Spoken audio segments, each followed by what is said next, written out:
ਸਤਿ ਸ਼੍ਰੀ ਅਕਾਲ। ਤੁਸੀਂ ਜੁੜੇ ਹੋਏ ਹੋ ਪੰਜਾਬੀ ਰੇਡੀਓ ਯੂਐਸਏ ਦੇ ਨਾਲ ਤੇ ਮੈਂ ਹਾਂ ਪ੍ਰਵੀਨ ਸ਼ਰਮਾ ਲੈ ਕੇ ਹਾਜ਼ਰ ਹਾਂ ਪ੍ਰੋਗਰਾਮ ਖਬਰ ਤੇ ਨਜ਼ਰ। ਖਬਰ ਤੇ ਨਜ਼ਰ ਪ੍ਰੋਗਰਾਮ ਦੇ ਵਿੱਚ ਮੇਰੇ ਨਾਲ ਜੁੜ ਚੁੱਕੇ ਨੇ ਮਿੰਟੂ ਗੁਰਸਰੀਆ ਜੀ। ਪਹਿਲਾਂ ਉਹਨਾਂ ਦਾ ਕਰਦੇ ਹਾਂ ਸਵਾਗਤ ਤੇ ਫਿਰ ਵੱਧਦੇ ਹਾਂ ਖਬਰਾਂ ਦੇ ਵੱਲ। ਮਿੰਟੂ ਸਤਿ ਸ਼੍ਰੀ ਅਕਾਲ, ਸਵਾਗਤ ਹੈ ਜੀ ਪੰਜਾਬੀ ਰੇਡੀਓ ਯੂਐਸਏ ਤੇ। ਤੇ ਸ਼ੁਕਰੀਆ ਸਾਰਿਆਂ ਨੂੰ, ਸਤਿ ਸ਼੍ਰੀ ਅਕਾਲ ਜੀ। ਜੀ ਮਿੰਟੂ ਜੀ, ਖਬਰਾਂ ਦੀ ਸ਼ੁਰੂਆਤ ਕਰੀਏ ਮੋਹਾਲੀ ਤੋਂ, ਜਿੱਥੇ ਪ੍ਰਧਾਨ ਮੰਤਰੀ ਸਾਹਿਬ ਪੁੱਜੇ ਸੀ ਹਸਪਤਾਲ ਦਾ ਉਦਘਾਟਨ ਕਰਨ, ਪਰ ਜਾਣ ਲੱਗੇ ਸਭ ਨੂੰ ਹੈਰਾਨ ਕਰ ਗਏ ਜੀ। ਬਿਲਕੁਲ ਜੀ, ਅੱਜ ਗੱਡੀ ਆਪਣੀ ਲੇਟ ਆ, ਸੋ ਇਸ ਕਰਕੇ ਹੁਣ ਜਿਹੜੀਆਂ ਦੂਸਰੀਆਂ ਟੁੱਟਵੀਆਂ ਗੱਲਾਂ ਨੇ ਉਹ ਤੇ ਸਭ ਨੂੰ ਪਤਾ ਲੱਗ ਹੀ ਜਾਣੀਆਂ ਕਿ ਉੱਥੇ ਕੀ ਉਹ ਬੋਲੇ, ਕੀ ਉੱਥੇ ਕੀਤਾ, ਕਿਸ ਤਰ੍ਹਾਂ ਦੇ ਸਿਕਿਉਰਿਟੀ ਦੇ ਪ੍ਰਬੰਧ ਸਨ। ਸਾਰਾ ਜੀ ਗੱਲ ਆ ਕਿ 7-8 ਹਜ਼ਾਰ ਬੰਦਾ ਲੱਗਾ ਹੋਊ, ਸਾਬਰ ਦੀਆਂ ਚੱਕੀਆਂ ਵੀ ਬਾਹਰ ਰਖਾ ਲਈਆਂ ਗਈਆਂ ਹੋਣਗੀਆਂ, ਜਿਹੜੇ ਕੁਛ ਉੱਥੇ ਐਕਟਿਵ ਸਿੱਖ ਆਗੂ ਨੇ ਉਹ ਵੀ ਨਜ਼ਰਬੰਦ ਕਰ ਲਏ ਗਏ, ਸਾਰਾ ਕੁਛ ਜਿਹੜਾ ਉਹ ਹੋ ਗਿਆ। ਮਸਲਨ ਕਿ ਜਿੱਦਾਂ ਹੁਣ ਆਪਾਂ ਦੇਖਿਆ ਕਿ ਜਿੱਦਾਂ ਆਏ ਤਾਂ ਉਹਨਾਂ ਨੇ ਆ ਕੇ ਉਦਘਾਟਨ ਕੀਤਾ, ਉਸ ਤੋਂ ਬਾਅਦ ਲੋਕ ਅੱਖਾਂ ਵਿਛਾ ਕੇ ਉਡੀਕ ਕਰਦੇ ਪਏ ਸੀ ਕਿ ਕੁਛ ਦੇ ਕੇ ਜਾਣਗੇ, ਤਾਂ ਉਹ ਕੁਛ ਵੀ ਨਹੀਂ ਦੇ ਕੇ ਗਏ। ਜਾਣ ਲੱਗੇ ਬਸ ਮਤਲਬ ਕਿ ਇੱਕ ਵਾਰੀ ਫੇਰ ਮਿਲਣ ਦਾ ਵਾਅਦਾ ਦੇ ਗਏ, ਤਾਂ ਉਡੀਕੀ ਜਾਓ। ਤਾਂ ਗੱਲ ਜਿਹੜੀ ਵੇਖਣ ਵਾਲੀ ਆ ਕਿ ਦੇਖੋ, ਇਹ ਹੈਰਾਨ ਕਰਨ ਵਾਲੀ ਗੱਲ ਨਹੀਂ ਹੈ, ਤੇ ਆਮ ਤੌਰ ਤੇ ਕਿਆਸੀ ਆ। ਦੇਖੋ ਇੰਨੇ ਸ਼ਦਾਈ ਨੇ, ਉਹ ਕਿਤੇ ਤੁਰੇ ਫਿਰਦੇ ਭਾਜਪਾ ਵਾਲੇ ਨੇ ਕਿ ਉਹਨਾਂ ਨੇ ਦੇਣਾ ਤੇ ਉਹ ਸੀਐਮ ਮਾਨ ਨੂੰ ਉੱਥੇ ਸੱਦ ਕੇ ਸਟੇਜ ਤੇ ਇਹਨਾਂ ਦੇ ਹੱਥ ਦੇ ਵਿੱਚ ਫੜਾ ਦੇਣਗੇ ਕਿ ਲੈ 45 ਬਿਲੀਅਨ ਦਾ ਚੈੱਕ ਲੈ ਲਾ ਮਿੱਤਰਾ, ਕੈਸ਼ ਕਰਾ ਲਈ ਜੀ। ਇੰਨੇ ਸ਼ਦਾਈ ਨਹੀਂ ਹੈਗੇ ਉਹ। ਸੋ ਇਸ ਕਰਕੇ ਇਹ ਉਮੀਦ ਸੀ। ਦੂਜੀ ਗੱਲ ਜਿਹੜੀ ਹੈ ਕਿ ਦੇਖੋ, ਜਦੋਂ ਜਾਣ ਲੱਗੇ ਪ੍ਰਧਾਨ ਮੰਤਰੀ ਵੇਟਿੰਗ ਹਾਲ ਦੇ ਵਿੱਚ ਹੀ ਉਡੀਕਦੇ ਰਹੇ ਸੀਐਮ ਸਾਹਿਬ, ਅਸੀਂ ਤੇਰੀਆਂ ਰਾਹਾਂ 'ਚ ਖੜੇ ਰੁੱਖ ਹੋ ਗਏ ਜੀ। ਤਾਂ ਗੱਲ ਇਹ ਆ ਕਿ ਉਹ 15 ਮਿੰਟ ਇੱਕ ਅਣਅਧਿਕਾਰਤ ਜਾਂ ਅਣਐਲਾਨੀ ਮੀਟਿੰਗ 'ਚ ਵੜ ਗਏ, ਤੇ ਉਸ ਮੀਟਿੰਗ ਦੇ ਵਿੱਚ ਉਹ ਲੀਡਰ ਵੀ ਸ਼ਾਮਲ ਸਨ ਜਿਹੜੇ ਕਿਸੇ ਸਮੇਂ ਕਾਂਗਰਸੀ ਸੀ, ਮਤਲਬ ਕਿ ਰਾਜਕੁਮਾਰ ਵੇਰਕਾ, ਬਲਵੀਰ ਸਿੰਘ ਸਿੱਧੂ, ਰਾਣਾ ਗੁਰਮੀਤ ਸੋਢੀ, ਸੁਨੀਲ ਜਾਖੜ, ਅਸ਼ਵਨੀ ਸ਼ਰਮਾ, ਤਰੁਣ ਚੁੱਘ, ਸੋਮ ਪ੍ਰਕਾਸ਼, ਇਹ ਸਾਰੇ ਇੱਕ ਥਾਂ ਤੇ ਇਕੱਠੇ ਹੋਏ। 15 ਮਿੰਟ ਇਹਨਾਂ ਨੇ ਇੱਕ ਬੈਠਕ ਕੀਤੀ ਹੈ, ਇੱਕ ਮੀਟਿੰਗ ਕੀਤੀ ਹੈ। ਜ਼ਾਰਾ ਜੀ ਗੱਲ ਹੈ, ਹੁਣ ਲੰਬੀ ਚੌੜੀ ਇਹਦੇ 'ਚ ਕੋਈ ਗੁਫ਼ਤਗੂ ਕਰਨ ਵਾਲੀ ਕੋਈ ਗੱਲ ਬਚਦੀ ਨਹੀਂ। ਮੇਰੇ ਖਿਆਲ ਦੇ ਨਾਲ ਸਾਰੀ ਰਣਨੀਤੀ ਉਲੀਕੀ ਗਈ ਹੋਏਗੀ ਪੰਜਾਬ ਬਾਬਤ। ਇਹਨਾਂ ਨੇ ਦੱਸਿਆ ਹੋਏਗਾ ਕਿ ਆਮ ਆਦਮੀ ਪਾਰਟੀ ਕਿਸ ਤਰੀਕੇ ਨਾਲ ਚੱਲ ਰਹੀ ਹੈ, ਕਿਸ ਤਰੀਕੇ ਨਾਲ ਚੱਲ ਰਹੀ ਹੈ, ਤਾਂ ਦੂਸਰੇ ਪਾਸੇ ਕਿ ਕਿੱਥੇ ਚੋਟ ਕੀਤੀ ਜਾ ਸਕਦੀ ਹੈ, ਤੀਸਰੇ ਪਾਸੇ ਕਿੱਥੇ ਮਲਮ ਲਾਈ ਜਾ ਸਕਦੀ ਹੈ। ਇਹ ਸਾਰੀਆਂ ਚੀਜ਼ਾਂ ਵਿਉਂਤੀਆਂ ਗਈਆਂ ਹੋਣਗੀਆਂ। ਤਾਂ ਸਾਰਾ ਜਿਹੜਾ ਮੇਲਾ ਇੱਕ ਪਾਸੇ ਸੀ ਤੇ ਆ ਜਿਹੜਾ ਇੱਕ ਉਡੀਕ ਦਾ ਤੇ ਇੱਕ ਮੀਟਿੰਗ ਦਾ ਝਵੇਲਾ ਇੱਕ ਪਾਸੇ ਸੀ। ਤਾਂ ਇਹ ਆਪਣੇ ਆਪ ਦੇ ਵਿੱਚ ਬੜੀ ਮਤਲਬ ਕਿ ਇੱਕ ਕਹਿ ਲਓ ਅਣਕਿਆਸੀ ਜੀ ਘਟਨਾ ਸੀਗੀ ਕਿ ਉਹਨਾਂ ਨੇ 15 ਮਿੰਟ ਜਾਣ ਲੱਗਿਆਂ ਨੇ ਇੱਕ ਵੱਖਰੇ ਤੌਰ ਤੇ ਮੀਟਿੰਗ ਕੀਤੀ ਹੈ। ਇਸ ਮੀਟਿੰਗ ਬਾਰੇ ਇਹ ਜ਼ਾਰਾ ਜੀ ਗੱਲ ਆ ਕਿ ਸਾਫ਼ ਆ ਕਿ ਉਹਨਾਂ ਨੇ ਰਣਨੀਤੀ ਉਲੀਕੀ ਆ ਪੰਜਾਬ ਜੀ ਜੀ ਜੀ। ਰਣਨੀਤੀ ਤਾਂ ਉਲੀਕੀ ਹੋਣੀ ਹੈ ਮਿੰਟੂ ਜੀ। ਹੋ ਨਹੀਂ ਸਕਦਾ ਕਿ ਪ੍ਰਧਾਨ ਮੰਤਰੀ ਸਾਹਿਬ ਦੇਸ਼ ਦੇ ਵਿੱਚ ਜਿਸ ਹਿੱਸੇ ਦੇ ਵਿੱਚ ਜਾਣ ਪਾਰਟੀ ਵਾਸਤੇ ਕੁਝ ਕਰਕੇ ਨਾ ਹੋਣ। ਖੈਰ, ਭਾਜਪਾ ਨੇ ਆਮ ਆਦਮੀ ਪਾਰਟੀ ਦੇ ਵਿਧਾਇਕਾਂ ਨੂੰ ਕਹਿੰਦੇ ਪਾਰਟੀ ਬਦਲਣ ਦੇ ਲਈ 20-20 ਕਰੋੜ ਦੀ ਪੇਸ਼ਕਸ਼ ਕੀਤੀ ਹੈ। ਸੰਜੇ ਸਿੰਘ ਦੋਸ਼ ਲਾ ਰਹੇ। ਦੇਖੋ, ਸੰਜੇ ਸਿੰਘ ਦੋਸ਼ ਲਾ ਰਹੇ ਨੇ ਇਸ ਮਾਮਲੇ ਦੇ ਵਿੱਚ। ਇਹ ਦੋਸ਼ ਤੁਹਾਨੂੰ ਪਤਾ ਹੀ ਹੈ ਕਿ ਪਹਿਲਾਂ ਹੀ ਲੱਗ ਚੁੱਕਾ ਹੈ। ਮਨੀਸ਼ ਸਿਸੋਦੀਆ ਨੇ ਆਪਣੇ ਪੱਧਰ ਤੇ ਕਿਹਾ ਕਿ ਮੈਨੂੰ ਆਫਰ ਆਈ ਹੈ। ਫਿਰ ਉਸ ਤੋਂ ਬਾਅਦ ਅਰਵਿੰਦ ਕੇਜਰੀਵਾਲ ਜੀ ਕਹਿੰਦੇ ਕਿ ਹਾਂਜੀ ਆਪਰੇਸ਼ਨ ਲੋਟਸ ਫੇਲ ਹੋ ਗਿਆ। ਤਾਂ ਹੁਣ ਇਹਨਾਂ ਦੇ ਕੁਝ ਜਿਹੜੇ ਹੈਗੇ ਨੇ ਮਤਲਬ ਰਾਜ ਸਭਾ ਦੇ ਵਿਧਾਨ ਸਭਾ ਦੇ ਮੈਂਬਰ, ਜਿੱਦਾਂ ਅਜੇ ਦੱਤ, ਸੰਜੀਵ ਝਾ, ਸੋਮਨਾਥ ਭਾਰਤੀ, ਕੁਲਦੀਪ ਕੁਮਾਰ, ਇਹ ਕਹਿੰਦੇ ਆ ਕਿ ਇਹਨਾਂ ਦੇ ਨਾਲ ਭਾਜਪਾ ਦੇ ਨੇਤਾਵਾਂ ਨੇ ਸੰਪਰਕ ਕੀਤਾ ਸੀ। ਕਹਿੰਦੇ ਕਿ ਇੱਧਰ ਆ ਜਾਓ, ਹਮਾਰੇ ਕੰਨੀ ਆ ਜਾਓ, ਤਾਂ ਰੁਪਈਆ 20-20 ਕਰੋੜ ਦਿਆਂਗੇ, ਤੇ ਜੇ ਨਾਲ ਕੋਈ ਹੋਰ ਖਿੱਚ ਲਿਆਵੋ ਤੇ 5 ਕਰੋੜ ਦਾ ਬੋਨਸ ਮਿਲ ਜਾਏਗਾ। ਜਿਵੇਂ ਕਿਸਾਨਾਂ ਨੂੰ ਬੋਨਸ ਦਿੱਤਾ ਜਾਂਦਾ ਹੈ, ਉਹ ਕਹਿੰਦੇ ਜੇ ਬੋਨਸ ਲੈਣਾ ਹੈ, 25 ਕਰੋੜ ਲੈਣਾ ਹੈ, ਤੇ ਨਾਲ ਇੱਕ ਅੱਧਾ ਬੰਦਾ ਅੜਾਈ ਲਿਆਓ। ਬੰਦਾ ਪੁੱਛੇ ਉਹਨਾਂ ਨੂੰ ਕੁੰਡੇ ਲੱਗੇ ਵੀ ਜਿਹਦੇ ਨਾਲ ਕੋਈ ਨਾ ਇੱਕ ਅੱਧਾ ਅੜਾਈ ਲੈ ਆਉਣਗੇ। ਦੂਜੀ ਚੀਜ਼ ਸੀ ਇਸ ਬਾਬਤ ਕਿ ਸੰਜੇ ਸਿੰਘ ਜਿਹੜੀ ਗੱਲ ਕਹਿ ਰਹੇ ਸਨ ਸੰਜੇ ਸਿੰਘ ਹੋਰਾਂ ਨੇ ਅਗਵਾਈ ਕੀਤੀ ਇਸ ਸਾਰੀ ਮਤਲਬ ਕਿ ਪੀਸੀ ਦੀ, ਉਹਨਾਂ ਨੇ ਜੋ ਇੱਕ ਤਰ੍ਹਾਂ ਨਾਲ ਕਹਿ ਲਓ ਕਿ ਅੱਜ ਉਹਨਾਂ ਦਾ ਰਟਿਆ ਰਟਾਇਆ ਡਾਇਲੌਗ ਹੁੰਦਾ ਹੈ ਕਿ ਵੇਖੋ ਜੀ ਇਹ ਡਰਾ ਰਹੇ ਨੇ, ਇਹ ਵੈਸੇ ਖੁਦ ਡਰੇ ਹੋਏ ਨੇ, ਸਾਡੀ ਚੜ੍ਹਤ ਤੋਂ ਇਹ ਘਬਰਾਏ ਹੋਏ ਨੇ, ਇਸ ਕਰਕੇ ਸਾਨੂੰ ਡਿਗਾਉਣ ਦੀ ਕੋਸ਼ਿਸ਼ ਕਰ ਰਹੇ ਨੇ, ਮੋਦੀ ਜੀ ਨੂੰ ਸ਼ਰਮ ਆਉਣੀ ਚਾਹੀਦੀ ਹੈ ਵਗੈਰਾ ਵਗੈਰਾ।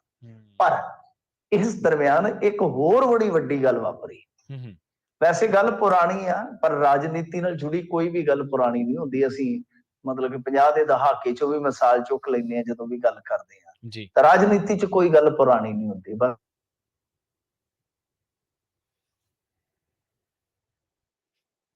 ਹੁਣ ਜੇ ਆਪਾਂ ਦੇਖੀਏ ਇਸ ਘਟਨਾ ਦੇ ਵਿੱਚ ਵੀ ਜੇ ਆ ਜਿਹੜੀ ਹੋਈ ਹੈ, ਤਾਂ ਇੱਕ ਹੋਰ ਘਟਨਾ ਆ ਕੇ ਜੁੜਦੀ ਹੈ। ਉਹ ਘਟਨਾ ਕੀ ਹੈ? ਦਰਅਸਲ ਉਹ ਜਿਹੜੀ ਘਟਨਾ ਹੈ ਉਹ ਹੈ ਪਹਿਲਾਂ ਦੀ, ਇਹਨਾਂ ਦੀ ਮੇਰੇ ਖਿਆਲ ਦੇ ਨਾਲ 2013-14 ਦੀ, ਤੇ ਇਹਨਾਂ ਦੇ ਪੁਰਾਣੇ ਸਾਥੀ ਨੇ ਹੀ ਇਸ ਗੱਲ ਦਾ ਜ਼ਿਕਰ ਕੀਤਾ। ਤਾਂ ਉਹਨਾਂ ਨੇ ਇੱਕ ਵੀਡੀਓ ਪਾਈ ਹੈ ਜੀ, ਮਤਲਬ ਕਿ ਉਹ ਵੀਡੀਓ ਇੱਕ ਜਿਹੜੀ ਉਹ ਦੁਬਾਰਾ ਮਤਲਬ ਕਿ ਨਸ਼ਰ ਕੀਤੀ ਹੈ, ਜ਼ਾਹਰ ਕੀਤੀ ਹੈ। ਤਾਂ ਉਹਦੇ ਵਿੱਚ ਉਹ ਇੱਕ ਇੰਟਰਵਿਊ ਚ ਮੰਨ ਰਹੇ ਨੇ, ਕਾਤਿਆਲ ਇਹਨਾਂ ਦੇ ਬਹੁਤ ਪੁਰਾਣੇ ਸਾਥੀ ਰਹੇ ਨੇ। ਨਹੀਂ ਤਾਂ ਲੱਭਦੀ ਥੱਕ ਜਾਏਗੀ, ਤੈਨੂੰ ਸੱਜਣ ਪੁਰਾਣੇ ਨਹੀਂ ਲੱਭਣੇ। ਮਤਲਬ ਕਿ ਇਹਨਾਂ ਦੇ ਕਿਸੇ ਸਮੇਂ ਤੇ ਪੁਰਾਣੇ ਸਾਥੀ ਆ ਕਾਤਿਆਲ। ਤਾਂ ਉਹਨਾਂ ਨੇ 2013 ਦੀ ਇੱਕ ਇੰਟਰਵਿਊ ਪਾਈ ਹੈ, ਮਤਲਬ ਕਿ ਜਿਸ ਟਾਈਮ ਉਹ ਇਹਨਾਂ ਦਾ ਹਿੱਸਾ ਹੁੰਦੇ ਸਨ। ਤਾਂ ਉਸ ਇੰਟਰਵਿਊ ਦਾ ਜਿਹੜਾ ਅੰਸ਼ ਆ ਉਹ ਬੜਾ ਬਿਹਤਰੀਨ ਆ ਤੇ ਬੜਾ ਰੌਚਕ ਬਣਾ ਦਿੰਦਾ ਇਸ ਸਾਰੇ ਘਟਨਾਕ੍ਰਮ ਨੂੰ। ਉਹ ਕਹਿੰਦੇ ਆ ਕਿ ਆਮ ਆਦਮੀ ਪਾਰਟੀ ਖੁਦ ਮੰਨ ਰਹੇ ਆ ਕਿ ਜਿੱਤੇ ਉਮੀਦਵਾਰ ਭਾਜਪਾ ਚ ਜਾ ਸਕਦੇ, ਇਸ ਲਈ ਪਾਰਟੀ ਨੂੰ ਬਚਾਉਣ ਲਈ ਆਗੂਆਂ ਨੂੰ ਬੁਲਾ ਕੇ ਪਤਾ ਲਾਉਣਾ ਪਏਗਾ। ਇਸ ਲਈ ਇੱਕ ਸੂਚੀ ਤੇ 2 ਅੰਤਰਰਾਸ਼ਟਰੀ ਸਿਮ ਕਾਰਡ ਉਪਲਬਧ ਕਰਵਾਏ ਗਏ ਸਨ। ਮਤਲਬ ਕਿ ਸਮਝ ਆਈ? ਤੇ ਜੇ ਨਹੀਂ ਮੈਂ ਦੱਸ ਦੇਣਾ। ਉਹ ਕਹਿ ਰਹੇ ਆ ਕਿ 2 ਕੌਮਾਂਤਰੀ ਸਿਮ ਕਾਰਡ ਆਪ ਹੀ ਲੈ ਗਏ, ਮੁਹੱਈਆ ਕਰਵਾਏ ਗਏ, ਆਪ ਹੀ ਇਹਨਾਂ ਨੰਬਰਾਂ ਤੋਂ ਫੋਨ ਕਰਵਾਇਆ ਗਿਆ, ਆਪ ਹੀ ਇੰਕਸ਼ਾਫ ਕਰ ਦਿੱਤਾ ਗਿਆ ਕਿ ਸਾਡੇ ਬੰਦਿਆਂ ਨੂੰ ਭਾਜਪਾ ਸੱਦ ਰਹੀ ਹੈ। तो ਇਹ ਇੰਟਰਵਿਊ ਜਦੋਂ ਚਰਚਾ ਦੇ ਵਿੱਚ ਆਈ ਤਾਂ ਯੋਗੇਂਦਰ ਯਾਦਵ ਨੇ ਵੀ ਇਸ ਨੂੰ ਮੇਰੇ ਖਿਆਲ ਦੇ ਨਾਲ ਸ਼ੇਅਰ ਕੀਤਾ ਜਾਂ ਰੀਟਵੀਟ ਕੀਤਾ ਹੈ। ਤੋਂ ਨਾਲ ਇਹ ਵੀ ਚੱਲ ਪਈ ਕਿ ਬਈ ਇਹਨਾਂ ਦੇ ਆਪਣੇ ਪੁਰਾਣੇ ਸਾਥੀ ਨੇ ਖੁਦ ਇੱਕ ਵਾਰੀ ਇੰਟਰਵਿਊ ਦੇ ਵਿੱਚ ਮੰਨਿਆ ਸੀ ਕਿ 2013-14 ਦੇ ਵਿੱਚ ਅਜੇ ਆ ਕੰਮ ਵੀ ਹੋਇਆ। ਹੁਣ ਇਹ ਕਿਉਂ ਹੋ ਰਿਹਾ, ਕਾਤੋਂ ਹੋ ਰਿਹਾ, ਪਤਾ ਨਹੀਂ ਹੈ। ਖੈਰ ਇਹ ਦੇਖਦੇ ਹਾਂ ਹੁਣ ਇਹਨਾਂ ਦੇ ਕੋਲ ਇਹਨਾਂ ਚੀਜ਼ਾਂ ਦੇ ਕੀ ਸਬੂਤ ਨੇ ਜਿਹੜੀਆਂ ਚੀਜ਼ਾਂ ਕਹੀਆਂ ਜਾ ਰਹੀਆਂ। ਕਿਉਂਕਿ ਦੇਖੋ ਪ੍ਰਵੀਨ ਜੀ, ਚੀਜ਼ਾਂ ਬਹੁਤ ਸਾਰੀਆਂ ਕਹੀਆਂ ਜਾਂਦੀਆਂ ਨੇ ਰਾਜਨੀਤੀ ਚ, ਬਹੁਤ ਸਾਰੇ ਦੋਸ਼ ਲੱਗਦੇ ਨੇ। ਜਦ ਤੱਕ ਸਥਾਪਿਤ ਨਹੀਂ ਹੁੰਦੇ ਤਦ ਤੱਕ ਉਹ ਦੋਸ਼ ਰਹਿ ਜਾਂਦੇ ਨੇ, ਗੱਲਾਂ ਬਾਤਾਂ ਰਹਿ ਜਾਂਦੀਆਂ। ਹੁਣ ਦੇਖਦੇ ਆ ਕਿ ਕੀ ਇਹਨਾਂ ਗੱਲਾਂ ਬਾਤਾਂ ਤੋਂ ਅੱਗੇ ਵੱਧ ਕੇ ਕੁਝ ਚੀਜ਼ਾਂ ਸਾਬਤ ਹੁੰਦੀਆਂ ਨੇ। ਵੈਸੇ ਭਾਜਪਾ ਕਹਿੰਦੀ ਕਿ ਸ਼ਰਾਬ ਦੇ ਦਲਾਲਾਂ ਲਈ ਸਾਡੇ ਵੱਲ ਇੱਧਰ ਕੋਈ ਜਗ੍ਹਾ ਨਹੀਂ ਜਾਏ, ਸਿੱਧੀ ਸਾਫ਼ ਗੱਲ ਹੈ।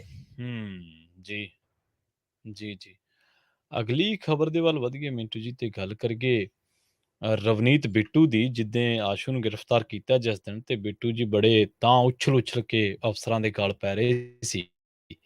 ਉਹ ਕਹਿੰਦੇ ਜੇ ਮੈਂ ਗਲਤ ਹਾਂ ਤਾਂ ਕਾਰਵਾਈ ਕਰ ਲਓ, ਫਿਰ ਵੇਖ ਲਓ। ਹਾਂ, ਫਿਰ ਹੋਰ ਕੀ ਹੋ ਸਕਦਾ ਹੈ ਜੀ? ਹੁਣ ਇਹੀ ਹੋ ਸਕਦਾ ਨਾ, ਹਾਰੇ ਦਾ ਨਿਆਂ ਬੰਦੇ ਦਾ ਇਹੀ ਹੁੰਦਾ ਕਿ ਭਾਈ ਕਰ ਲਓ ਜਿਹੜਾ ਕੁਛ ਹੋਣਾ ਹੁਣ ਕਰ ਦਿਓ। ਸੋ ਗੱਲ ਇਹ ਹੈ ਕਿ ਰਵਨੀਤ ਬਿੱਟੂ ਨੇ ਜਿਸ ਤਰੀਕੇ ਦੀ ਬਹਿਸਬਾਜ਼ੀ ਕੀਤੀ ਸੀਗੀ ਉਹ ਸਹੀ ਨਹੀਂ ਆ। ਹਾਲਾਂਕਿ ਕੁਝ ਥਾਵਾਂ ਤੇ ਉਹ ਸਹੀ ਵੀ ਹੈ ਕਿ ਬਈ ਕੋਈ ਵੀ ਬੰਦਾ ਜੇ ਸਿਵਲ ਦੇ ਵਿੱਚ ਹੈ, ਤੁਸੀਂ ਉਹਦੇ ਆਇਡੈਂਟੀ ਕਾਰਡ ਜਾਂ ਜੋ ਮਤਲਬ ਕਿ ਉਸ ਮਾਮਲੇ ਦੇ ਨਾਲ ਸੰਬੰਧਿਤ ਕਾਗਜ਼ਾਤ ਨੇ ਉਹ ਤਾਂ ਤੁਸੀਂ ਵੇਖਣ ਦਾ ਹੱਕ ਰੱਖਦੇ ਹੋ ਨਾ, ਉਹ ਤੇ ਸਹੀ ਨੇ ਚੀਜ਼ਾਂ। ਪਰ ਚੋਰ ਕਹੀ ਜਾਣਾ ਤੇ ਜਿੱਦਾਂ ਇੱਕ ਰੋਹਬਦਾਰੀ ਜੀ ਦਿਖਾਈ ਜਾਣੀ, ਉਹ ਵਤੀਰਾ ਸਹੀ ਨਹੀਂ ਸੀਗਾ, ਸਲੀਕਾ ਸਹੀ ਨਹੀਂ ਸੀਗਾ। ਇੱਕ ਮੈਂਬਰ ਪਾਰਲੀਮੈਂਟ ਵੀ ਹੋ ਤੁਸੀਂ, ਮੰਨਿਆ ਕਿ ਆਸ਼ੂ ਨਾਲ ਜਿਵੇਂ ਗਾਣਾ ਸੀ ਨਾ, ਸਾਡੀ ਯਾਰੀ ਗੂੜੀ ਸੀ। ਯਾਰੀ ਗੂੜੀ ਹੋ ਸਕਦੀ ਆ, ਪਰ ਤੁਸੀਂ ਮੈਂਬਰ ਪਾਰਲੀਮੈਂਟ ਹੁੰਦੇ ਹੋ ਜਾਂ ਜ਼ਿੰਮੇਵਾਰ ਹੁੰਦੇ ਹੋ ਕਿਸੇ ਪਦਵੀ ਤੇ, ਤਾਂ ਫਿਰ ਤੁਹਾਨੂੰ ਆਪਣੀ ਬੋਲੀ ਦੇ ਵਿੱਚ ਸ਼ਾਇਸਤਗੀ ਥੋੜੀ ਰੱਖਣੀ ਚਾਹੀਦੀ ਹੈ। ਤਾਂ ਖੈਰ ਹੁਣ ਜਦੋਂ ਚਾਰੋਂ ਪਾਸਿਓਂ ਆਲੋਚਨਾ ਹੋਈ, ਸ਼ਿਕਾਇਤ ਵੀ ਹੋ ਗਈ, ਤਾਂ ਹੁਣ ਬਿੱਟੂ ਸਾਹਿਬ ਕਹਿ ਰਹੇ ਨੇ ਕਿ ਦੇਖ ਲਓ ਭਾਈ, ਜੇ ਕੋਈ ਬਣਦੀ ਹੈ, ਤੁਹਾਨੂੰ ਲੱਗਦਾ ਹੈ ਕਿ ਮੈਂ ਗਲਤ ਕੀਤਾ ਤੇ ਕਾਰਵਾਈ ਕਰ ਦਿਓ ਭਾਈ। ਤਾਂ ਕਾਰਵਾਈ ਤਾਂ ਮੇਰੇ ਖਿਆਲ ਦੇ ਨਾਲ ਹੋ ਹੀ ਜਾਣੀ ਹੈ। ਕਿਉਂਕਿ ਦੇਖੋ ਗੱਲ ਕੀ ਹੈ ਕਿ ਇੱਕ ਮੁਲਾਜ਼ਮ ਦੇ ਕੋਲ ਵੱਖਰੇ ਅਧਿਕਾਰ ਹੁੰਦੇ ਨੇ। ਜੀ ਬਿਲਕੁਲ। ਕਿ ਉਹ ਡਿਊਟੀ ਤੇ ਆ, ਉਹਦੀ ਡਿਊਟੀ 'ਚ ਤੁਸੀਂ ਵਿਘਨ ਨਹੀਂ ਜੇ ਪਾ ਸਕਦੇ। ਹੁਣ ਜੇ ਉਹ ਡਿਊਟੀ 'ਚ ਵਿਘਨ ਪਾਉਣ ਦਾ ਮਾਮਲਾ ਸਮਝਦੇ ਆ ਕਿ ਬਣਦਾ ਤਾਂ ਫੇਰ ਭਾਈ ਕੌਣ ਰੋਕ ਸਕਦਾ। ਪਰ ਗੱਲ ਕੀ ਹੈ ਕਿ ਤੁਹਾਨੂੰ ਜਦੋਂ ਪਤਾ ਹੈ ਕਿ FIR ਹੋ ਚੁੱਕੀ ਆ, ਆਪ ਹੀ ਤੁਸੀਂ ਲਈ ਫਿਰਦੇ ਜੇ ਉਹਨੂੰ, ਗਲੀਏ ਗਲੀਏ ਕਿਆ ਫੜ ਲਓ, ਤੇ ਜੇ ਫੜਨ ਆ ਗਏ ਆ ਤਾਂ ਤੁਸੀਂ ਕਹੋ ਕਿ ਅਸੀਂ ਤਾਂ ਤੁਹਾਨੂੰ ਦੇਣ ਗਏ ਸੀ ਬੰਦਾ, ਤੁਸੀਂ ਲਿਆ ਨਹੀਂ, ਅਸੀਂ ਫੇਰ ਵਾਪਸ ਲਿਆਂਦਾ, ਫੇਰ ਲੈ ਜਾਓ, ਅਸੀਂ ਕੀ ਕਰਨਾ। ਤੁਸੀਂ ਐਵੇਂ ਉੱਥੇ ਪਾਣੀ ਚ ਮਦਾਨੀ, ਐਵੇਂ ਪਾਣੀ ਚ ਮਦਾਨੀ। ਹਾਂ ਠੀਕ ਹੈ, ਕਾਗਜ਼ਾਤ ਵੇਖੋ, ਜੋ ਫਰੰਟ ਬਣਦੇ ਨੇ ਦੇਖੋ। ਤਾਂ ਗੱਲ ਇਹ ਹੈ ਕਿ ਰਵਨੀਤ ਬਿੱਟੂ ਨੂੰ ਸ਼ਾਇਦ ਇਹ ਨਹੀਂ ਪਤਾ ਕਿ ਹਾਲੇ ਭਗਵੰਤ ਮਾਨ ਹੋਰੀ ਸ਼ਾਇਦ ਇਸ ਗੱਲ ਤੋਂ ਅਣਜਾਣ ਆ ਕਿ ਆਪ ਜੀ ਦਾ ਇੱਕ ਹੋਰ ਮੁਕੱਦਮਾ ਪਿਆ ਬਠਿੰਡੇ ਦੇ ਵਿੱਚ। ਜੀ ਬਿਲਕੁਲ। ਇਹ ਤੇ ਸ਼ਿਕਾਇਤ ਹੋਈ ਆ, ਇੱਕ ਬਠਿੰਡੇ 'ਚ ਹੋਰ ਮੁਕੱਦਮਾ ਪਿਆ ਜਿਹਦੇ 'ਚ ਤੁਹਾਡੇ ਤੇ ਦੋਸ਼ ਆ ਕਿ ਸੈਕਟਰੀਏਟ ਦੇ ਵਿੱਚ ਜਾ ਕੇ ਤੁਹਾਂ ਭੰਨ ਤੋੜ ਕੀਤੀ ਸੀ। ਬਿਲਕੁਲ। ਤੇ ਉਹਦਾ ਚਲਾਨ 5 ਸਾਲ ਪੇਸ਼ ਨਹੀਂ ਹੋਇਆ, ਤੁਹਾਡੀ ਸਰਕਾਰ ਸੀਗੀ। ਤੇ ਇਹਨਾਂ ਨੇ ਉਹ ਵੀ ਪੁੱਟ ਲੈਣਾ ਜੇ ਯਾਦ ਆ ਗਿਆ ਤੇ। ਹੁਣ ਅਸੀਂ ਤਾਂ ਕਿਸੇ ਨੂੰ ਦੱਸਦੇ ਨਹੀਂ ਬਈ, ਸਾਨੂੰ ਵੀ ਲੋੜ ਹੈ ਦੱਸਣ ਦੀ, ਤੇ ਉਹ ਆਪੇ ਪਤਾ ਲੱਗ ਜਾਣਾ ਉਹਨਾਂ ਨੂੰ। ਸੋ ਗੱਲ ਇਹ ਆ ਕਿ ਉਹ ਫਿਰ ਇੱਕ ਦੀ ਪੱਟਣਗੇ ਨਾਲ ਹੋਰ ਪੱਟ ਲੈਣਗੇ। ਇਸ ਕਰਕੇ ਗੱਲ ਇਹ ਆ ਕਿ ਦੇਖੋ, ਅਸੀਂ ਨਹੀਂ ਕਹਿੰਦੇ ਕੋਈ ਸਾਧ ਆ, ਕੋਈ ਚੋਰ ਆ, ਪਰ ਜਦੋਂ ਤੁਸੀਂ ਇਹ ਕਹਿੰਦੇ ਹੋ ਕਿ ਅਸੀਂ ਸੰਵਿਧਾਨ ਦੇ ਦਾਇਰੇ 'ਚ ਰਹਿ ਕੇ ਚੋਣਾਂ ਲੜਦੇ ਆ, ਸੰਵਿਧਾਨ ਦੇ ਦਾਇਰੇ 'ਚ ਰਹਿ ਕੇ ਜ਼ਿੰਦਗੀ ਨਿਰਵਾਹ ਕਰਦੇ ਆ, ਸੰਵਿਧਾਨ ਦੇ ਦਾਇਰੇ 'ਚ ਰਹਿ ਕੇ ਇਹਨਾਂ ਚੀਜ਼ਾਂ ਦਾ ਸਾਹਮਣਾ ਕਰੋ, ਡਰੋ ਨਾ। ਜੇ ਕੁਝ ਕੀਤਾ ਹੀ ਨਹੀਂ ਤੇ ਫਿਰ ਕੀ ਫਾਇ ਲੱਗ ਜਾਓਗੇ। ਆ ਸਿੰਗਲਾ ਹੀ ਤੁਹਾਡੇ ਨਾਲ ਚੰਗਾ ਥਾਪੀਆਂ ਮਾਰਦਾ ਸੀ, ਮੁੜ ਕੇ ਆ ਕੇ ਤੇ ਫੇਰ ਉਹਦਾ ਕੰਮ ਉਹੀ ਸਟਾਰਟ ਹੋ ਗਿਆ। ਤੁਸੀਂ ਤੇ ਸਿੰਗਲਾ ਜਿਹੜਾ ਕੱਲ ਦਾ ਰਾਜਨੀਤਿਕ ਛਵੀ ਦਾ ਬੰਦਾ ਆ, ਤੁਸੀਂ ਤੇ ਉਹਦੇ ਤੋਂ ਵੀ ਗਏ ਗੁਜ਼ਰੇ, ਇੰਨੇ ਡਰਦੇ ਜੇ। ਉਦੋਂ ਜਾਂ ਤੇ ਉਦੋਂ ਡਰ ਲੈਂਦੇ ਜਦੋਂ ਧੜਾ ਧੜ ਤੁਹਾਡੇ ਤੇ ਇਲਜ਼ਾਮ ਲੱਗਦੇ ਸਨ, ਜਾਂ ਤੇ ਉਦੋਂ ਡਰ ਲੈਂਦੇ ਥੋੜਾ ਬਹੁਤਾ, ਤੇ ਜਾਂ ਹੁਣ ਨਾ ਡਰੋ, ਹੁਣ ਥੋੜਾ ਜਿਹਾ ਮਤਲਬ ਕਿ ਕੁਛ ਨਹੀਂ, ਕੋਈ ਉਹ ਨਵੀਂ ਨਹੀਂ ਬਣੀ ਕੋਈ ਜੇਲ੍ਹ। ਇਹਨਾਂ ਜੇਲ੍ਹਾਂ ਦੇ ਵਿੱਚ ਬਥੇਰੇ ਲੀਡਰ ਕਹੇ ਨੇ, ਜਾ ਕੇ ਹੁਣ ਇੱਕ ਵਾਰੀ ਕੱਢੀ ਆਓ ਕਿਹੜਾ ਜਿਸ ਹਿਸਾਬ ਨਾਲ ਵਾਰੀ ਆਉਂਦੀ ਹੈ। ਬਿਲਕੁਲ। ਅਗਲੀ ਖਬਰ ਦੇ ਵੱਲ ਵਧ ਕੇ ਮਿੰਟੂ ਜੀ ਗੱਲ ਕਰੀਏ ਨਿਸ਼ਾਨ ਸਾਹਿਬ ਦੀ ਦੁਰਵਰਤੋਂ ਦੀ। ਹੁਣ ਇਹ ਦੁਰਵਰਤੋਂ ਕਰਨ ਦਾ ਮਾਮਲਾ ਹਾਈ ਕੋਰਟ ਪਹੁੰਚ ਗਿਆ ਜੀ। ਹਾਂਜੀ ਦੇਖੋ, ਇਹ ਮਾਮਲਾ ਪਹੁੰਚ ਗਿਆ ਹਾਈ ਕੋਰਟ ਦੇ ਵਿੱਚ, ਪਰ ਇਹ ਪਹੁੰਚਣਾ ਨਹੀਂ ਚਾਹੀਦਾ ਪ੍ਰਵੀਨ ਜੀ। ਇਹਦਾ ਮਤਲਬ ਕਿ ਜਿਹੜਾ ਮੈਂ ਸਮਝਦਾ ਕਿ ਜੋ ਬਣਦਾ ਸਰਦਾ ਨੂੰ ਧਰਮ ਦੇ ਜੋ ਸਾਡੇ ਇੱਥੇ ਲੀਡਰ ਨੇ ਜਾਂ ਧਰਮ ਦੇ ਰਹਿਬਰ ਨੇ, ਜੇ ਉਹ ਆਪ ਹੀ ਇਹਨਾਂ ਚੀਜ਼ਾਂ ਦਾ ਨਿਬੇੜਾ ਕਰਨ, ਇਹਨਾਂ ਚੀਜ਼ਾਂ ਤੇ ਛੋਟੇ ਐਕਸ਼ਨ ਜਾਂ ਵੱਡੇ ਐਕਸ਼ਨ ਲੈਂਦੇ ਜਾਣ, ਇਹ ਚੀਜ਼ਾਂ ਕਾਨੂੰਨੀ ਚੌਕਠੇ ਤੇ ਪਹੁੰਚਣ ਹੀ ਨਾ। ਦਰਅਸਲ ਕੀ ਹੈ ਕਿ ਫਾਜ਼ਿਲਕਾ ਦਾ ਇੱਕ ਵਿਅਕਤੀ ਦੋਸ਼ ਲਾ ਰਿਹਾ ਹੈ ਕਿ ਉਹਦਾ 2 ਕਨਾਲਾਂ ਜਿਵੇਂ ਆਪਾਂ ਸ਼ਤੌਤ ਕਰਕੇ ਬਣਾਇਆ ਹੁੰਦਾ, ਜਿਹਦਾ ਸ਼ਟਰ ਲਾ ਕੇ ਸਮਾਨ ਸਮੂਨ ਰੱਖਿਆ ਹੁੰਦਾ, ਜਿੱਦਾਂ ਇਸ ਤਰ੍ਹਾਂ ਉਹਨੇ ਇੱਕ ਟਿਕਾਣਾ ਬਣਾਇਆ ਸੀਗਾ। ਇਹਦਾ ਕਿ ਕੁਝ ਵਿਅਕਤੀਆਂ ਨੇ ਆ ਕੇ ਉਹਦੇ ਤੇ ਕਬਜ਼ਾ ਕਰ ਲਿਆ, ਸਮਾਨ ਵੀ ਲੈ ਗਏ, ਟਰੈਕਟਰ ਮੇਰਾ ਵਾਹਨ 'ਚ ਖੜਾ ਕਰ ਦਿੱਤਾ। ਤੇ ਕਮਾਲ ਦੀ ਗੱਲ ਹੈ ਕਿ ਉੱਥੇ ਨਿਸ਼ਾਨ ਸਾਹਿਬ ਉਹਨਾਂ ਨੇ ਲਾ ਦਿੱਤਾ, ਨਿਸ਼ਾਨ ਸਾਹਿਬ ਲਾ ਦਿੱਤਾ। ਤੇ ਨਾਲ ਕੀ ਕਰਦੇ ਆ ਕਿ ਉੱਥੇ ਹੀ DJ ਚਲਾ ਲੈਂਦੇ, ਉੱਥੇ ਹੀ ਖਾਂਦੇ ਪੀਂਦੇ। ਇਹ ਦੋਸ਼ ਹੈ। ਹਾਲਾਂਕਿ ਪੁਲਿਸ ਨੇ ਭਾਵਨਾਵਾਂ ਆਹਤ ਕਰਨ ਦੀ ਕਹਿੰਦੇ ਕਿ DDR ਕੱਟ ਰੱਖੀ ਹੈ, ਪਰ ਕੋਈ ਵੀ ਵਿਅਕਤੀ, ਕੋਈ ਵੀ ਅਫਸਰ ਇਹ ਗੱਲ ਜਿਹੜੀ ਆ ਉਹ ਅਮਲ 'ਚ ਨਹੀਂ ਲਿਆ ਰਿਹਾ ਕਿ ਭਾਈ ਇੱਥੇ ਸਾਰਾ ਕੁਝ ਡੇਲੀ ਚੱਲ ਰਿਹਾ, ਮੇਰੇ ਨਾਲ ਧੱਕਾ ਹੋ ਰਿਹਾ। ਹੁਣ ਹਾਈ ਕੋਰਟ 'ਚ ਚਲੇਗਾ ਮਸਲਾ, ਤੁਸੀਂ ਇਹ ਹਿਸਾਬ ਲਾ ਲਓ। ਤਾਂ ਹਾਈ ਕੋਰਟ ਦੇ ਵਿੱਚ ਇਸੇ ਕਰਕੇ ਗਿਆ ਕਿ ਇਹਨਾਂ ਦੇ ਖਿਲਾਫ ਕਾਰਵਾਈ ਹੋਣੀ ਚਾਹੀਦੀ ਆ। ਤਾਂ ਇਹ ਵੀ ਹੁਣ ਤੁਸੀਂ ਇੱਕ ਨਵੀਂ ਚੀਜ਼ ਦੇਖੋ ਨਾ ਕਿ ਨਿਸ਼ਾਨ ਸਾਹਿਬ ਦੀ ਵਰਤੋਂ ਕਿੱਦਾਂ ਕੀਤੀ ਜਾ ਰਹੀ ਹੈ। ਬਿਲਕੁਲ। ਨਿਸ਼ਾਨ ਸਾਹਿਬ ਦਾ ਮਤਲਬ ਸ਼ਾਇਦ ਇਹਨਾਂ ਲੋਕਾਂ ਨੂੰ ਪਤਾ ਹੀ ਨਹੀਂ ਹੋਏਗਾ। ਨਿਸ਼ਾਨ ਸਾਹਿਬ ਦਾ ਮਤਲਬ ਹੈ ਇੱਕ ਐਸਾ ਝੰਡਾ ਜਿੱਥੇ ਮਤਲਬ ਕਿ ਮਜ਼ਲੂਮ ਆ ਕੇ ਇਕੱਤਰ ਹੋ ਸਕਦੇ ਉਸ ਝੰਡੇ ਦੇ ਹੇਠਾਂ, ਉਹਨਾਂ ਨੂੰ ਕੋਈ ਨਹੀਂ ਬੁਲਾਏਗਾ, ਬੇਖੌਫ ਹੋ ਕੇ ਉਹ ਖੜ ਸਕਦੇ ਨੇ। ਤਾਂ ਇੱਥੇ ਤਾਂ ਤੁਸੀਂ ਜਿਹੜਾ ਹੱਕਰਸੀ ਵਾਲਾ ਬੰਦਾ ਉਹਨੂੰ ਭਜਾ ਕੇ ਤੇ ਉੱਥੇ ਨਿਸ਼ਾਨ ਸਾਹਿਬ ਕੱਢ ਕੇ ਕੀ ਸਾਬਤ ਕਰਨਾ ਚਾਹੁੰਦੇ ਹੋ ਤੁਸੀਂ? ਤੋ ਇਸ ਕਰਕੇ ਗੱਲ ਇਹ ਆ ਕਿ ਇਹ ਚੀਜ਼ਾਂ ਮੈਂ ਤਾਂ ਹੀ ਕਿਹਾ ਕਿ ਬਹੁਤ ਥਾਂ ਤੇ ਹੋਈਆਂ ਨੇ, ਇੱਕ ਥਾਂ ਤੇ ਨਹੀਂ ਹੈ।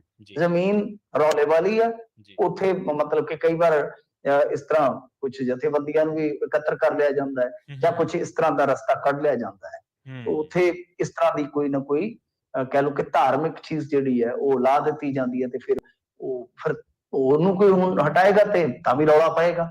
ਸੋ ਇਸ ਕਰਕੇ ਇਹ ਚੀਜ਼ ਵੇਖਣੀ ਪਵੇਗੀ ਕਿ ਜਿੱਥੇ ਵੀ ਇਸ ਤਰ੍ਹਾਂ ਦੀ ਕੋਈ ਗੱਲਬਾਤ ਹੁੰਦੀ ਹੈ, ਉੱਥੇ ਸਾਡੇ ਸਿੱਖ ਕੌਮ ਦੇ ਜਿਹੜੇ ਰਹਿਬਰ ਹੈਗੇ ਨੇ ਥੋੜੇ ਬਹੁਤੇ, ਉਹਨਾਂ ਨੂੰ ਚਾਹੀਦਾ ਕਿ ਉਹ ਆਪਣੇ ਆਪ ਵੇਖਣ। ਇਹ ਹਿੰਦੂ ਭਰਾ ਹੈ ਵਿਚਾਰਾ, ਇਹ ਹੁਣ ਕਿੱਧਰ ਜਾਏਗਾ? ਦੇਖੋ ਗੱਲ ਇਹ ਹੈ ਕਿ ਮਸਲਾ ਇਹ ਹੈ ਕਿ ਹਿੰਦੂ ਸਿੱਖ ਦਾ ਵੀ ਨਹੀਂ, ਹਿੰਦੂ ਬਜ਼ੁਰਗ ਹੈ ਇਹ। ਤੇ ਜੇ ਇੱਕ ਸਿੱਖ ਆਗੂ ਕੋਈ ਉੱਠ ਕੇ ਸੰਸਥਾ ਦਾ, ਕਿਸੇ ਵੀ ਸੰਸਥਾ ਦਾ, ਕਿਸੇ ਜਥੇਬੰਦੀ ਦਾ, ਤਾਂ ਉਹ ਹਿੰਦੂ ਭਾਈਚਾਰੇ ਵਾਲੇ ਨੂੰ ਕੋਈ ਨਿਆਂ ਕਰਾ ਕੇ ਦੇਵੇ, ਜਾਂ ਜ਼ਮੀਨ ਦਾ ਜਿਹੜਾ ਅਸਲ ਕੋਈ ਰੌਲਾ ਉਹ ਨਿਬੇੜ ਕੇ ਦੇਵੇ, ਤੇ ਆਪੇ ਅਸੀਂ ਕਹੀਏ ਕਿ ਹਾਂ ਬਾਈ ਇਹ ਭਾਈਚਾਰਕ ਸਾਂਝ ਦੀ ਮਜ਼ਬੂਤੀ ਆ। ਤਾਂ ਇਸ ਕਰਕੇ ਇਧਰਲੇ ਪਾਸੇ ਧਿਆਨ ਦੇਣ ਦੀ ਲੋੜ ਆ। ਜੀ ਜੀ ਜੀ ਮਿੰਟੂ ਜੀ, ਪਿਛਲੇ ਦਿਨ ਹੀ ਬੜਾ ਪ੍ਰਚਾਰਿਆ ਗਿਆ ਸਰਕਾਰ ਵੱਲੋਂ, ਕਿਉਂਕਿ ਹੁਣ ਤੁਹਾਨੂੰ ਪਤਾ ਹੀ ਹੈ ਪ੍ਰਚਾਰ ਤੰਤਰ ਸਾਰਾ ਸਰਕਾਰ ਕੋਲ ਹੀ ਹੈ। ਲਾ ਟੈਲੀਵਿਜ਼ਨਾਂ ਤੋਂ ਲੈ ਕੇ ਸੋਸ਼ਲ ਮੀਡੀਆ ਤੋਂ ਕਹਿੰਦੇ ਖੇਡ ਮੇਲੇ ਕਰਾਵਾਂਗੇ, ਪਰ ਵੈਟਰਨ ਖਿਡਾਰੀ ਹੀ ਨਾਰਾਜ਼ ਹੋਏ ਪਏ ਆ ਪੰਜਾਬ ਸਰਕਾਰ ਤੋਂ। ਤਾਂ ਹਾਂਜੀ, ਦੇਖੋ ਗੱਲ ਕੀ ਹੈ ਕਿ ਵੈਟਰਨ ਖਿਡਾਰੀ ਨਾਰਾਜ਼ ਹੋਣਗੇ ਜੀ, ਕਿਉਂਕਿ ਜਿੱਦਾਂ ਹੁਣ ਤੁਸੀਂ ਦੇਖਿਆ ਹੋਏਗਾ ਕਿ ਇੱਕ ਹੁੰਦਾ ਪਾਲਿਸੀ ਮੇਕਿੰਗ ਦਾ ਕੰਮ, ਫਿਰ ਉਸ ਤੋਂ ਬਾਅਦ ਤੁਸੀਂ ਉਹਦੀ ਕੋਖ ਪੜਤਾਲ ਕਰਦੇ ਹੋ।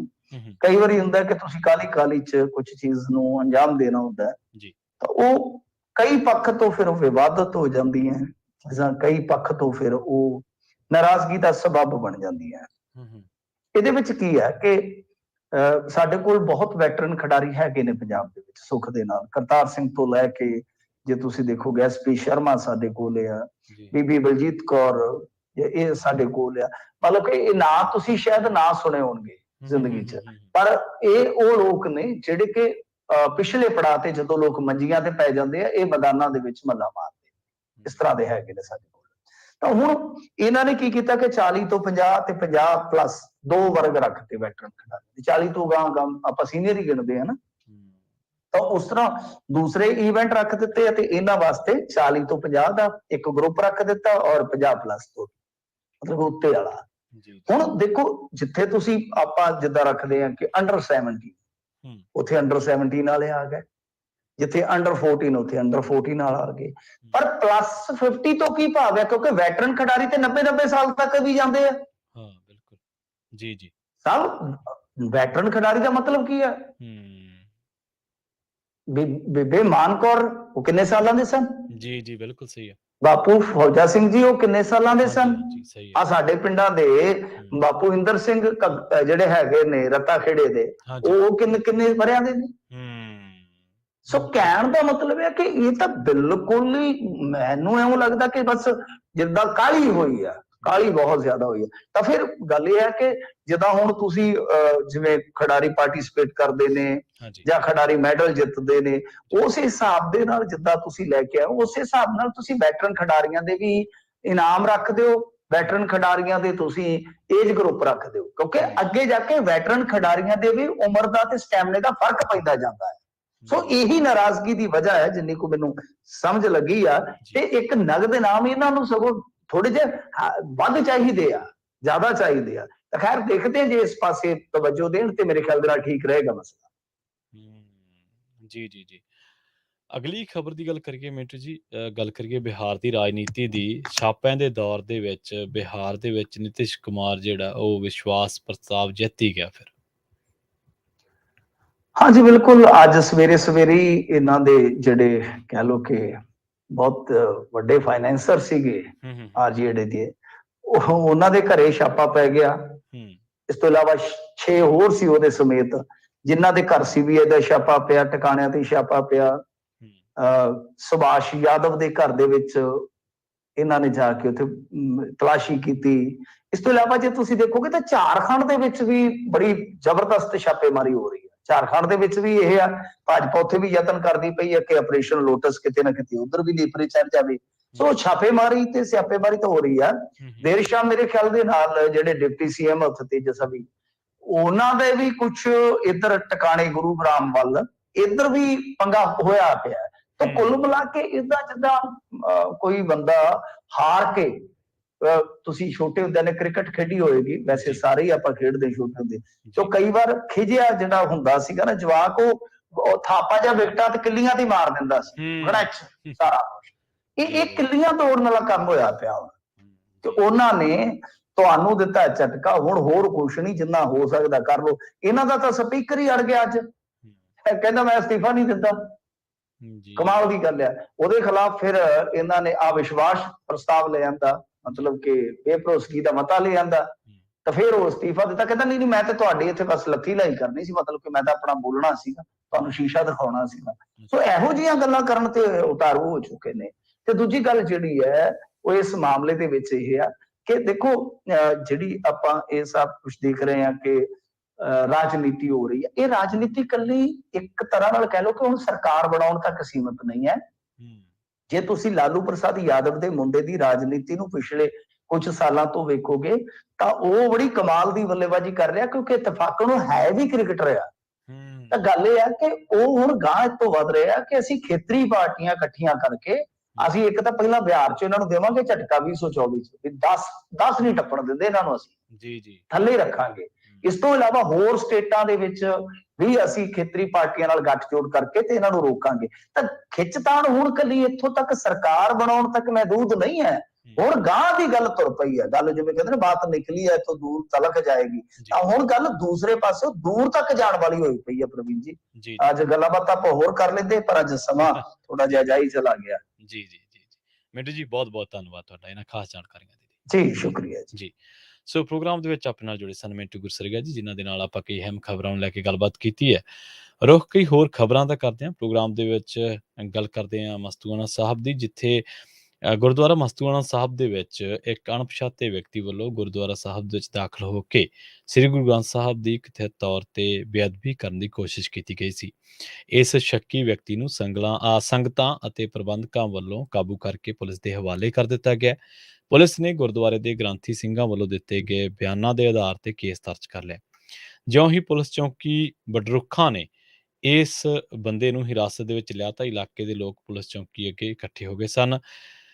ਪ੍ਰਬੰਧਕਾਂ ਮੁਤਾਬਕ ਇੱਕ ਅਣਪਛਾਤਾ ਬੰਦਾ ਸਵੇਰੇ ਗੁਰਦੁਆਰਾ ਸਾਹਿਬ ਦੇ ਵਿੱਚ ਮੱਥਾ ਟੇਕਣ ਦੇ ਲਈ ਅੰਦਰ ਜਾਣ ਲੱਗਿਆ ਤਾਂ ਗੇਟ ਦੇ ਖੜੇ ਸਿਕਿਉਰਿਟੀ ਗਾਰਡ ਨੇ ਉਸ ਨੂੰ ਰੋਕਿਆ, ਪਰ ਇਹ ਵਿਅਕਤੀ ਧੱਕੇ ਨਾਲ ਗੁਰਦੁਆਰੇ ਦੇ ਅੰਦਰ ਦਾਖਲ ਹੋ ਗਿਆ। ਸੇਵਾਦਾਰਾਂ ਨੇ ਦੱਸਿਆ ਕਿ ਸਵੇਰੇ 5 ਵਜੇ ਗੁਰਦੁਆਰੇ ਦੇ ਅੰਦਰ ਗੋਲਕ ਨੇੜੇ ਪਏ ਜੰਗਲੇ ਨੂੰ ਚਿੰਬੜ ਗਿਆ। ਜਦੋਂ ਸ਼ਰਧਾਲੂ ਉਸ ਜੰਗਲੇ ਤੋਂ ਇਹਨੂੰ ਹਟਾਉਣ ਲੱਗੇ ਤਾਂ ਜੰਗਲਾ ਕਮਜ਼ੋਰ ਹੋਣ ਕਰਕੇ ਟੁੱਟ ਗਿਆ। ਉਸ ਤੋਂ ਬਾਅਦ ਫਿਰ ਸੰਗਤਾਂ ਨੇ ਚਿੱਤਰ ਪਰੇਡ ਕੀਤੀ ਤੇ ਫਿਰ ਇਹਨੂੰ ਪੁਲਿਸ ਦੇ ਹਵਾਲੇ ਕੀਤਾ। ਹੁਣ ਇਹ ਤੋਂ ਕੋਲੋਂ ਪੁੱਛਗਿੱਛ ਜਿਹੜੀ ਪੁਲਿਸ ਕਰ ਰਹੀ ਹੈ ਕਿ ਤੈਨੂੰ ਕਿਹਨੇ ਭੇਜਿਆ ਤੇ ਕਿਹਦੇ ਕਹਿਣ ਤੇ ਤੂੰ ਇਸ ਘਟੀਆ ਜਿਹੜਾ ਮੰਦਭਾਗਾ ਕਾਰਵਾਈ ਹੈ ਜਾਂ ਵਾਰਦਾਤ ਆ ਇਹਨੂੰ ਤੂੰ ਅੰਜਾਮ ਦੇਣ ਲੱਗਿਆ ਸੀ। ਖੈਰ, ਅਗਲੀ ਜਿਹੜੀ ਖਬਰ ਆ ਉਹ ਹੈ ਲੁਧਿਆਣਾ ਤੋਂ। ਦਾਣਾ ਮੰਡੀ ਟਰਾਂਸਪੋਰਟੇਸ਼ਨ ਟੈਂਡਰ ਘੁਟਾਲੇ ਮਾਮਲੇ ਦੇ ਵਿੱਚ ਗ੍ਰਿਫਤਾਰ ਕੀਤੇ ਗਏ ਨੇ ਸਾਬਕਾ ਕੈਬਨਿਟ ਮੰਤਰੀ ਭਾਰਤ ਭੂਸ਼ਣ ਆਸ਼ੂ। ਹੁਣ ਆਸ਼ੂ ਨੂੰ ਵਿਜੀਲੈਂਸ ਬਿਊਰੋ ਨੇ 4 ਦਿਨਾਂ ਰਿਮਾਂਡ ਤੇ ਲੈ ਲਿਆ। ਆਸ਼ੂ ਨੂੰ ਸ਼ਾਮੀ 4 ਵਜੇ ਦੇ ਕਰੀਬ ਸਖਤ ਸੁਰੱਖਿਆ ਪਹਿਰੇ ਦੇ ਹੇਠ ਸੁਮਿਤ ਕੱਕੜ ਦੀ ਅਦਾਲਤ ਦੇ ਵਿੱਚ ਪੇਸ਼ ਕੀਤਾ ਗਿਆ ਸੀ।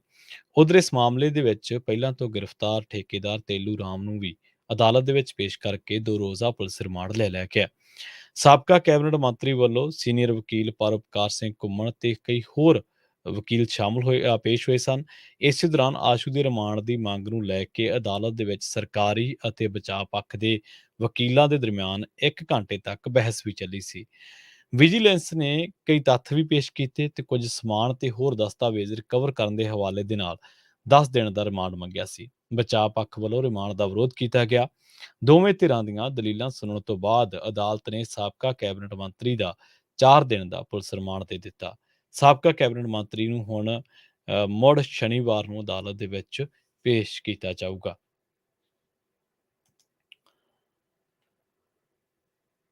ਭਾਰਤੀ ਹਾਕੀ ਟੀਮ ਦੇ ਖਿਡਾਰੀਆਂ ਦੀ ਗੱਲ ਕਰਦੇ ਹਾਂ ਜਿਹੜੇ ਨੌਕਰੀਆਂ ਨੂੰ ਉਡੀਕ ਰਹੇ ਨੇ। ਭਾਰਤੀ ਹਾਕੀ ਟੀਮ ਦੇ ਵਿੱਚ ਖੇਡਦੇ ਪੰਜਾਬ ਦੇ ਖਿਡਾਰੀਆਂ ਨੂੰ ਸਾਲ ਪਹਿਲਾਂ ਓਲੰਪਿਕ ਦੇ ਵਿੱਚ ਕਾਂਸੇ ਦਾ ਤਗਮਾ ਜਿੱਤਣ ਤੋਂ ਬਾਅਦ ਪੰਜਾਬ ਸਰਕਾਰ ਨੇ ਨੌਕਰੀਆਂ ਦੇਣ ਦੇ ਆਫਰ ਲੈਟਰ ਦਿੱਤੇ ਸਨ। ਪੰਜਾਬ ਦੇ ਵਿੱਚ ਹਾਕੀ ਟੀਮ ਦੀ ਜਿੱਤ ਦੇ ਜਸ਼ਨ ਵੀ ਖੂਬ ਮਨਾਏ ਗਏ ਸਨ। ਇਹਨਾਂ ਖਿਡਾਰੀਆਂ ਦਾ ਸੂਬਾ ਵਾਸੀਆਂ ਨੇ ਸਵਾਗਤ ਵੀ ਬਹੁਤ ਠਾਠ ਦੇ ਨਾਲ ਕੀਤਾ ਸੀ। ਪਰ ਟੋਕੀਓ ਦੇ ਵਿੱਚ ਤਗਮਾ ਜਿੱਤਣ ਵਾਲੇ ਪੰਜਾਬੀ ਖਿਡਾਰੀਆਂ ਦੇ ਪੱਲੇ ਅਜੇ ਤੱਕ ਨਿਰਾਸ਼ਾ ਹੀ ਪਈ ਹੈ। ਪੱਤਰਕਾਰਾਂ ਨਾਲ ਗੱਲਬਾਤ ਕਰਦਿਆਂ ਇਹਨਾਂ ਖਿਡਾਰੀਆਂ ਵਰਨ ਕੁਮਾਰ, ਹਾਰਦਿਕ ਸਿੰਘ ਰਾਏ, ਸ਼ਮਸ਼ੇਰ ਸਿੰਘ, ਦਿਲਪ੍ਰੀਤ ਸਿੰਘ, ਹਰਮਨਪ੍ਰੀਤ ਸਿੰਘ ਤੇ ਸਿਮਰਨਜੀਤ ਸਿੰਘ ਨੇ ਕਿਹਾ ਕਿ ਹਾਕੀ ਦੀ ਟੀਮ ਨੇ 41 ਸਾਲਾਂ ਬਾਅਦ ਓਲੰਪਿਕ ਦੇ ਵਿੱਚ ਕਾਂਸੀ ਦਾ ਤਗਮਾ ਜਿੱਤ ਕੇ ਲਿਆਂਦਾ ਸੀ ਅਤੇ ਹੁਣ ਕਾਮਨਵੈਲਥ ਖੇਡਾਂ ਦੇ ਵਿੱਚ ਹਾਕੀ ਟੀਮ ਨੇ ਚਾਂਦੀ ਦਾ ਤਗਮਾ ਜਿੱਤਿਆ। 2 ਵੱਡੇ ਕੌਮਾਂਤਰੀ ਮੁਕਾਬਲਿਆਂ ਦੇ ਵਿੱਚ ਖਿਡਾਰੀਆਂ ਨੇ ਜਿੱਤਾਂ ਪ੍ਰਾਪਤ ਕਰਕੇ ਦੇਸ਼ ਤੇ ਪੰਜਾਬ ਦਾ ਨਾਂ ਉੱਚਾ ਕੀਤਾ। ਵਰਨ ਕੁਮਾਰ ਨੇ ਦੱਸਿਆ ਕਿ ਟੋਕੀਓ ਦੇ ਵਿੱਚ ਜਿੱਤ ਪ੍ਰਾਪਤ ਕਰਨ ਤੋਂ ਬਾਅਦ ਤਤਕਾਲੀ ਪੰਜਾਬ ਸਰਕਾਰ ਨੇ ਖਿਡਾਰੀਆਂ ਨੂੰ PCS ਅਤੇ ਪੰਜਾਬ ਪੁਲਿਸ ਦੇ ਵਿੱਚ ਨੌਕਰੀਆਂ ਦੇਣ ਦੇ ਆਫਰ ਲੈਟਰ ਦਿੱਤੇ ਸਨ। ਉਹਨਾਂ ਕਿਹਾ ਕਿ ਸਾਲ ਬੀਤ ਗਿਆ ਪਰ ਹਜੇ ਤੱਕ ਸਰਕਾਰ ਨੇ ਸੂਬੇ ਦੇ ਖਿਡਾਰੀਆਂ ਨੂੰ ਕੋਈ ਨੌਕਰੀ ਨਹੀਂ ਦਿੱਤੀ, ਜਦਕਿ ਦੂਜੇ ਸੂਬਿਆਂ ਉੜੀਸਾ, ਮਣੀਪੁਰ ਅਤੇ ਮੱਧ ਪ੍ਰਦੇਸ਼ ਦੀਆਂ ਸਰਕਾਰਾਂ ਨੇ 2 ਮਹੀਨਿਆਂ ਬਾਅਦ ਹੀ ਓਲੰਪਿਕ ਖੇਡਣ ਵਾਲੇ ਆਪਣੇ ਖਿਡਾਰੀਆਂ ਨੂੰ ਨੌਕਰੀਆਂ ਦੇ ਦਿੱਤੀਆਂ ਸਨ। ਵਰੁਣ ਕੁਮਾਰ ਨੇ ਦੱਸਿਆ ਕਿ ਉਹਨਾਂ ਨੂੰ ਹਿਮਾਚਲ ਪ੍ਰਦੇਸ਼ ਦੀ ਸਰਕਾਰ ਵੱਲੋਂ ਡੀਐਸਪੀ ਰੱਖਣ ਦੀ ਪੇਸ਼ਕਸ਼ ਹੋਈ ਸੀ ਤੇ ਨਗਦ ਇਨਾਮ ਵੀ ਦਿੱਤਾ ਸੀ, ਪਰ ਉਸ ਦੀ ਇੱਛਾ ਹੈ ਕਿ ਉਹ ਪੰਜਾਬ ਦੇ ਵਿੱਚ ਹੀ ਨੌਕਰੀ ਕਰੇ।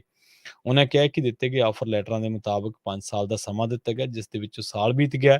ਦਿਲਪ੍ਰੀਤ ਸਿੰਘ ਨੇ ਦੱਸਿਆ ਕਿ ਦੂਜੇ ਸੂਬੇ ਦੇ ਖਿਡਾਰੀ ਉਹਨਾਂ ਨੂੰ ਕਹਿੰਦੇ ਨੇ ਕਿ ਪੰਜਾਬ ਸਰਕਾਰ ਤੁਹਾਨੂੰ ਸਭ ਤੋਂ ਪਹਿਲਾਂ ਨੌਕਰੀਆਂ ਦੇਵੇਗੀ, ਪਰ ਹੋਇਆ ਇਸ ਤੋਂ ਬਿਲਕੁਲ ਉਲਟ। ਇਹਨਾਂ ਖਿਡਾਰੀਆਂ ਨੇ ਕਿਹਾ ਹੈ ਕਿ 2 ਮਹੀਨੇ ਪਹਿਲਾਂ ਦੀ ਗੱਲ ਹੈ, ਜਦੋਂ ਉਹਨਾਂ ਦੀ ਮੀਟਿੰਗ ਮੁੱਖ ਮੰਤਰੀ ਭਗਵੰਤ ਸਿੰਘ ਮਾਨ ਦੇ ਨਾਲ ਹੋਈ ਸੀ ਤਾਂ ਉਹਨਾਂ ਜਲਦੀ ਨੌਕਰੀਆਂ ਦੇਣ ਦਾ ਭਰੋਸਾ ਦਿੱਤਾ ਸੀ। ਉਹਨਾਂ ਦੱਸਿਆ ਕਿ ਪੰਜਾਬ ਦੇ ਖਿਡਾਰੀ ਇੰਡੀਅਨ ਆਇਲ, ਪੀਐਨਬੀ ਅਤੇ ਹੋਰ ਅਦਾਰਿਆਂ ਦੇ ਵਿੱਚ ਨੌਕਰੀਆਂ ਤਾਂ ਕਰ ਰਹੇ ਨੇ, ਪਰ ਇਹ ਸਾਰੇ ਪੰਜਾਬ ਤੋਂ ਬਾਹਰ ਨੇ। ਇਸੇ ਦੌਰਾਨ ਉਹਨਾਂ ਕਿਹਾ ਕਿ ਹਾਕੀ ਟੀਮ ਦੇ ਕਪਤਾਨ ਮਨਪ੍ਰੀਤ ਸਿੰਘ ਨੂੰ ਵੀ ਤਰੱਕੀ ਦੇਣ ਦਾ ਵਾਅਦਾ ਕੀਤਾ ਗਿਆ ਸੀ, ਪਰ ਅਜੇ ਤੱਕ ਉਸ ਦੇ ਨਾਲ ਵੀ ਵਾਅਦਾ ਵਫਾ ਨਹੀਂ ਹੋਇਆ। ਸੋ ਇਸ ਦੇ ਨਾਲ ਹੀ ਪ੍ਰੋਗਰਾਮ ਖਬਰ ਤੇ ਨਜ਼ਰ ਦੇ ਵਿੱਚ ਇੰਨਾ ਹੀ। ਮੈਨੂੰ ਪ੍ਰਵੀਨ ਸ਼ਰਮਾ ਨੂੰ ਇੱਥੇ ਦਿਓ ਇਜਾਜ਼ਤ, ਸਮਾਂ ਇਜਾਜ਼ਤ ਨਹੀਂ ਦਿੰਦਾ। ਅਗਲਾ ਪ੍ਰੋਗਰਾਮ ਤੁਹਾਡੇ ਵਾਸਤੇ ਲੈ ਕੇ ਆ ਰਹੇ ਨੇ ਰਾਜ ਕਰਮਵੀਰ ਸਿੰਘ ਜੀ ਤੇ ਉਹਨਾਂ ਦੇ ਨਾਲ ਹੋਣਗੇ ਹਰਜੋਤ ਸਿੰਘ ਖਾਲਸਾ ਜੀ। ਜੁੜੇ ਰਹੋ ਪੰਜਾਬੀ ਰੇਡੀਓ ਯੂਐਸਏ ਦੇ ਨਾਲ ਤੇ ਆਖਿਰ ਦੇ ਵਿੱਚ ਇੱਕ ਵਾਰ ਫਿਰ ਤੋਂ ਤੁਹਾਨੂੰ ਸਭ ਨੂੰ ਪਿਆਰ ਸਤਿਕਾਰ ਸਹਿਤ ਸਤਿ ਸ਼੍ਰੀ ਅਕਾਲ।